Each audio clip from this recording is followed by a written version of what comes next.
সুপ্রিয় দর্শক মণ্ডলী, আজ 20 মে 2025 মঙ্গলবার 6 জ্যৈষ্ঠ। জানাচ্ছি পত্রিকাগুলোর প্রধান প্রধান শিরোনাম।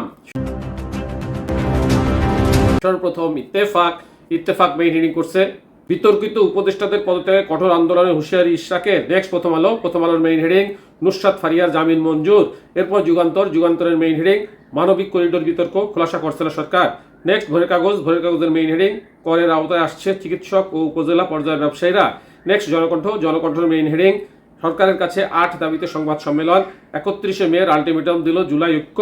নেক্সট ইনক্লাবের মেইন হেডিং জানা গেল তার কিসের সেই প্লেনের ইঞ্জিনে কি ঘটেছিল। এরপর আমাদের সময় মেইন হেডিং ধানমন্ডি থানার ওসি রুখে দিলেন মব সন্ত্রাস। নেক্সট কালেকণ্ঠের মেইন হেডিং 4 জেলায় বন্যার সংখ্যা, নদীর পানি বিপদসীমার উপরে। এরপর মানবজমিনের মেইন হেডিং ইশরাক হোসেনকে মেয়রের দায়িত্ব বুঝে না দেওয়া পর্যন্ত আন্দোলন চলবে। এরপর সমকালের মেইন হেডিং লাগাতার কর্মসূচিতে অবরুদ্ধ নগর ভবন, নাগরিক সেবা বন্ধ। নেক্সট জায়দিনের মেইন হেডিং ইশরাক সমর্থকদের কর্মসূচি, শিবা প্রত্যাশীদের দুর্ভোগ। এরপর বিবিসি বাংলার মেইন হেডিং হত্যা চেষ্টা মামলায় নুসরাত ফারিয়াকে জামিন। নেক্সট আরটিভি নিউজের মেইন হেডিং মর্গ ভাতা নিয়ে নতুন তথ্য জানালেন অর্থ উপদেষ্টা। এই ছিল পত্রিকাগুলোর প্রধান শিরোনাম। চলে যাচ্ছি যে কোনো একটি সংবাদের বিশ্লেষণে। দর্শক মণ্ডলী, আমরা সকলে অবগত, গত বুধবার থেকে ইশরাককে ঢাকা দক্ষিণের মেয়র হিসেবে শপথ পড়ানো হবে কি হবে না, এটা নিয়ে লাগাতার কর্মসূচি চলতেছে। আজও তার ব্যতিক্রম নয়। এই ব্যাপারটা নিয়ে অনেকগুলো পত্রিকায় প্রতিবেদন করেছে, আপনাদেরকে নিয়ে যাচ্ছি সমকালের প্রতিবেদনে। লাগাতার কর্মসূচিতে অবরুদ্ধ নগর ভবন, নাগরিক সেবা বন্ধ। বিএনপি নেতা ইশরাক হোসেনকে ঢাকা দক্ষিণ সিটি কর্পোরেশনের মেয়র হিসেবে শপথ পড়ানোর দাবিতে চলছে লাগাতার অবস্থান কর্মসূচি। এতে বন্ধ রয়েছে নগর ভবনের সব কার্যক্রম ও সেবা।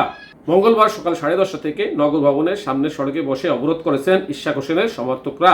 নগর ভবনের প্রধান ফটকের সামনে একটি অস্থায়ী মঞ্চ তৈরি করা হয়েছে, সেখানে জাতীয় সঙ্গীত, দেশাত্মবোধক গান ও বাজানো হচ্ছে।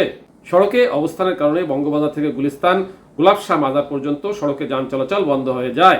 এসব সড়কে চলাচলকারী মানুষ চরম ভোগান্তিতে পড়েছেন। মঙ্গলবার আন্দোলনকারীরা ইশরাক হোসেনকে দ্রুত মেয়র হিসাবে শপথ পড়ানোর জন্য এবং স্থানীয় সরকার উপদেষ্টা আসিফ মাহমুদ সজীব ভুঁইয়ার পদত্যাগে স্লোগান দিতে থাকেন।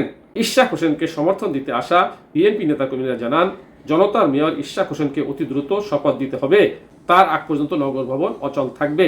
এই দাবি শিগগিরই মেনে না নেওয়া হলে তারা কঠিন থেকে কঠিন কর্মসূচি হাতে নেবেন। গত বুধবার থেকে শুরু হওয়া অবস্থান কর্মসূচির কারণে নগর ভবন কার্যত অচল। সেখানে কোনো ধরনের দাপ্তরিক কাজ হচ্ছে না। দুর্ভোগে পড়েছেন সেবা নিতে আসা লোকজন।